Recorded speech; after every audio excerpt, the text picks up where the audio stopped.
ये वक्फ एक अरबी शब्द है।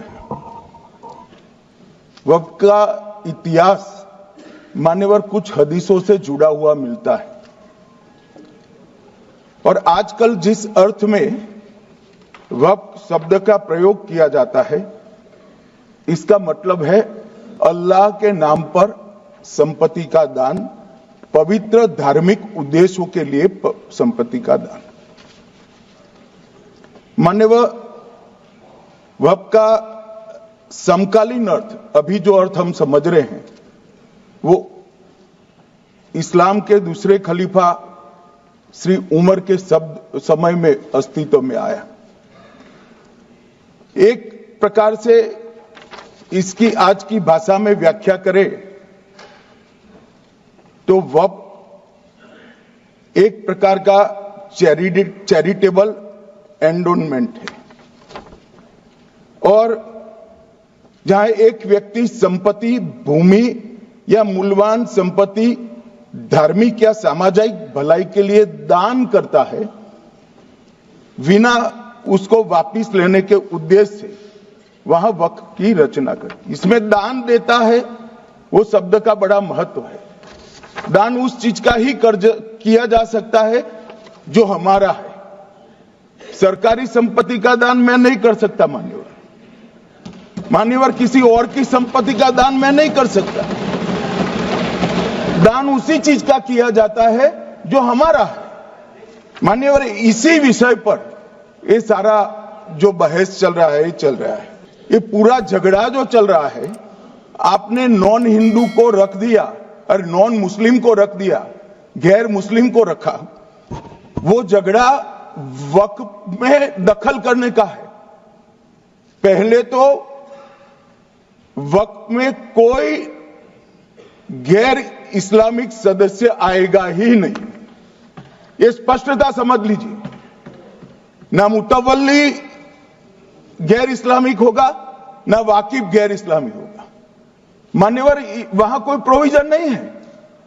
जो धार्मिक संस्थाओं का संचालन करते हैं उसमें कोई गैर मुस्लिम व्यक्ति रखने का प्रावधान किया भी नहीं है, हम करना भी नहीं चाहते हैं मान्यवर। इसलिए जो बड़े बड़े भाषण करते हैं कि समानता का अधिकार चला गया, दो धर्मों के बीच में समानता नहीं रही, मुसलमानों के धार्मिक अधिकारों के बीच में दखल खड़ी हो जाएगी, कुछ नहीं होने वाला मान्यवर। हम इसलिए कह रहे हैं कि वक्फ वो ही कर सकता है जो प्रैक्टिसिंग इस्लाम को प्रैक्टिस करता होगा, क्योंकि मान्यवर इसकी उत्पत्ति ही इस्लाम के सिद्धांतों से हुई। आपके माध्यम से, इस सदन के माध्यम से देश भर के मुसलमान भाइयों बहनों को कहना चाहता हूं, आपके वक्फ में एक भी नॉन मुस्लिम नहीं आएगा। ये एक्ट में ऐसा कोई प्रावधान नहीं। मगर जो वक्फ बोर्ड है और वक्फ परिषद है, उसका काम क्या है? वक्फ की संपत्तियां मान्यवर बेच खाने वाले लोगों को पकड़कर इसके बाहर निकालने का। वक्फ के नाम पर औने पौने दाम में संपत्तियों को 100 साल तक किराए पे देने वाले लोगों को पकड़ना है। वक्फ का जो पैसा होता है, इनकम जो गिरती जा रही है, जिसके माध्यम से माइनॉरिटी का विकास करना है, माइनॉरिटी को आगे बढ़ाना है, इस्लाम धर्म की सारी धार्मिक संस्थाओं को पुख्ता करना है। ये पैसा जो चोरी होता है ना, उसको पकड़ने का काम वक्फ बोर्ड, वक्फ परिषद करे। भाई ये पैसा जो है देश के गरीब मुसलमान का है, ये धन्ना सोटों की चोरी के लिए नहीं, ये इसको रोकने के लिए। और इनके जो ठेकेदार बैठे हैं मान्यवर, ये यहां गरज कर बोलते हैं, कुछ तो समझे बगैर बोलते हैं, कुछ समझ कर बोलते हैं। उनको लगता है कि इससे हम जीत जाएंगे। मान्यवर कर्नाटक में दत्तापीठ के मंदिर पर क्लेम किया, तालीपरंबा 75 साल पुराने एक दावे के आधार पर 600 एकड़ जमीन का दावा किया और ईसाई समुदाय की भी ढेर सारी जमीनों पर कब्जा कर लिया गया। मान्यवर आज देश के कई गणमान्य चर्च और चर्च के समूह वक्फ बिल का समर्थन कर रहे हैं। उनको लगता है कि इसका विरोध कर हम मुस्लिम भाइयों की सिंपैथी जीतकर अपनी वोट बैंक पक्का करेंगे। उसमें कोई फायदा नहीं होगा अखिलेश, इसलिए कि 4 साल में मुस्लिम भाइयों को मालूम पड़ जाएगा कि ये कानून तो उनके फायदे में है। और इसके साथ ये दक्षिण के सारे जो सांसद बोल रहे हैं, अपनी अपनी कॉन्स्टिट्यूंसी में सारे चर्च को मान्यवर नाराज कर रहे हैं, उनको पता नहीं। सारे चर्च को नाराज कर रहे हैं। सारे चर्च ने रिजोल्व किया है कि हम खिलाफ इसका हम समर्थन करते हैं। मान्यवर, तेलंगाना में 66,000 करोड़ की 1700 एकड़ जमीन पर दावा कर दिया। असम में मोरीगांव जिले की 134 एकड़ भूमि पर दावा हुआ। बिहार का मैं लालू जी के कोर्ट के साथ बाद में बताता हूं। गुरुद्वारा से संबंधित हरियाणा की 14 मरला भूमि को वक्फ को सौंप दिया। और मान्यवर, प्रयागराज में चंद्रशेखर आजाद पार्क को भी वक्फ घोषित किया। और मान्यवर, महाराष्ट्र के वडानगे गांव में महादेव की मंदिर पर दावा किया।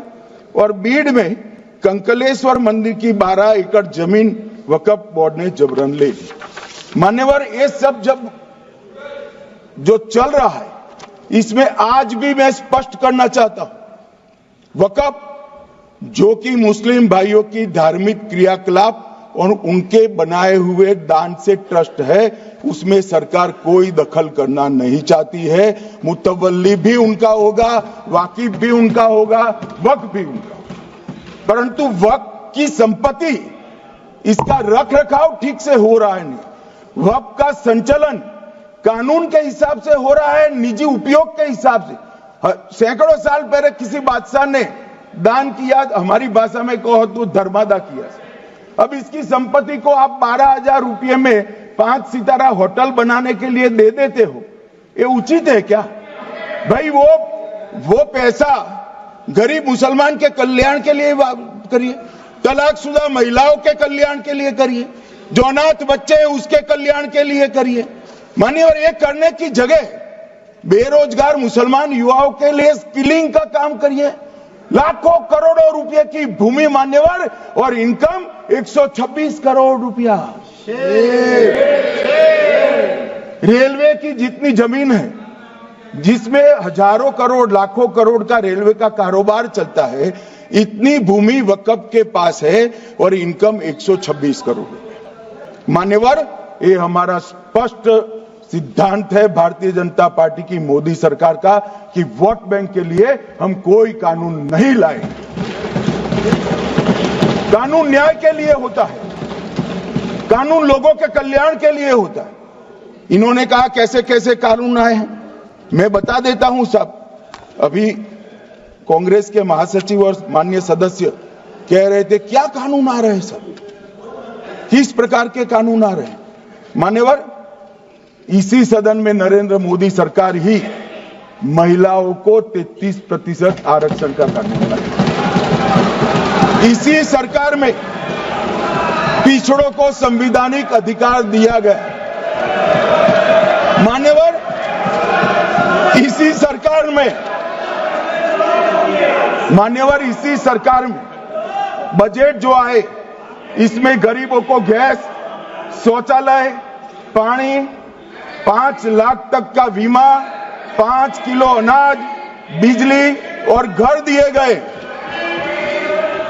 एक सदस्य द्वारा कहा गया कि ये मिसलीडिंग है कि पुराने कानून में 2013 के जो अमेंडमेंट्स थे, उसमें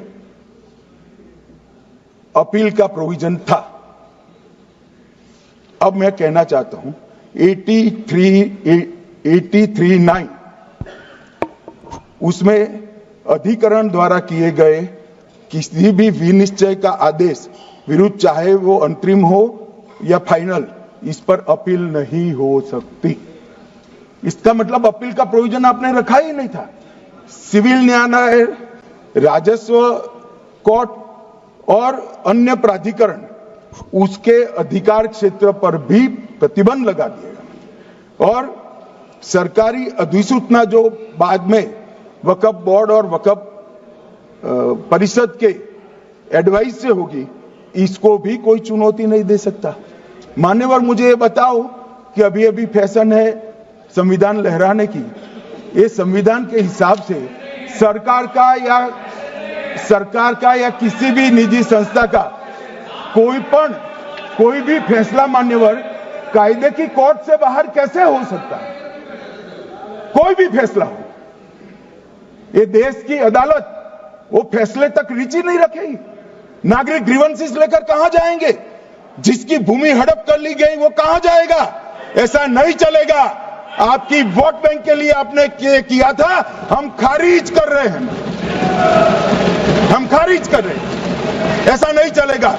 अदालत में जाइए, जिसको ग्रीवेंसेस है इधर और साइड से, और अदालत न्याय करेगी। न्याय के लिए तो अदालतें बनी है। और मान्यवर, यहां एक सदस्य ने कह दिया माइनॉरिटी इस कानून को स्वीकार नहीं करेगी। क्या धमकाना चाहते हो भाई?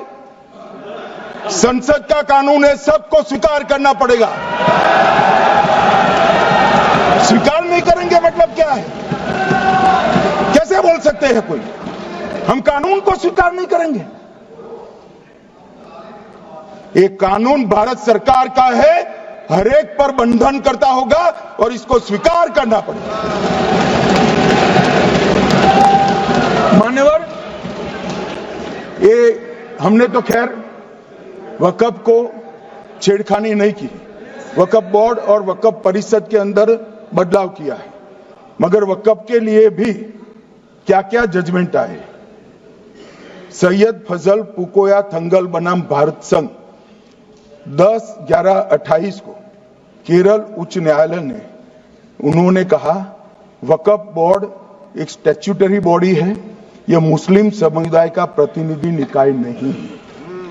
इसका फंक्शनिंग मान्यवर एडमिनिस्ट्रेटिव है।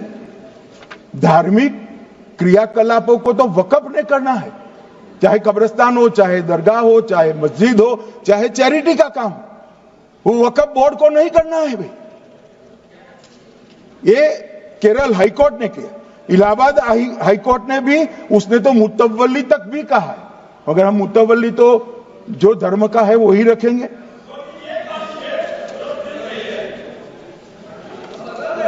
मान्यवर, इन्होंने कहा एक मुतवल्ली के कर्तव्य विशुद्ध रूप से धर्म निरपेक्ष कैरेक्टर है, मगर हम मुतवल्ली को छू नहीं रहे।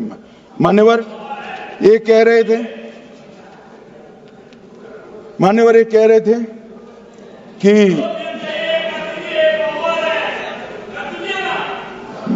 मान्यवर ये कह रहे थे कि कोई गड़बड़ियां नहीं हुई। मान्यवर,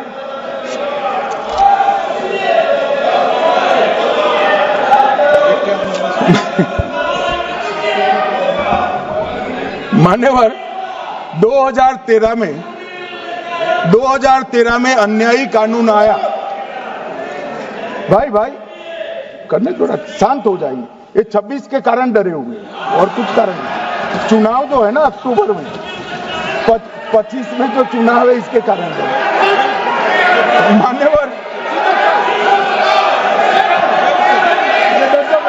भाई बैठ जाओ।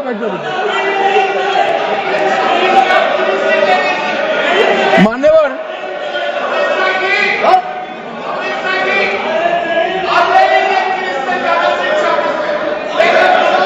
बैठ जाओ। बंगाल में आकर कहूंगा ये राजनीतिक हिसाब किताब का अखाड़ा नहीं है, छाती पर ठोक कर कहूंगा ज्यादा सीधा है।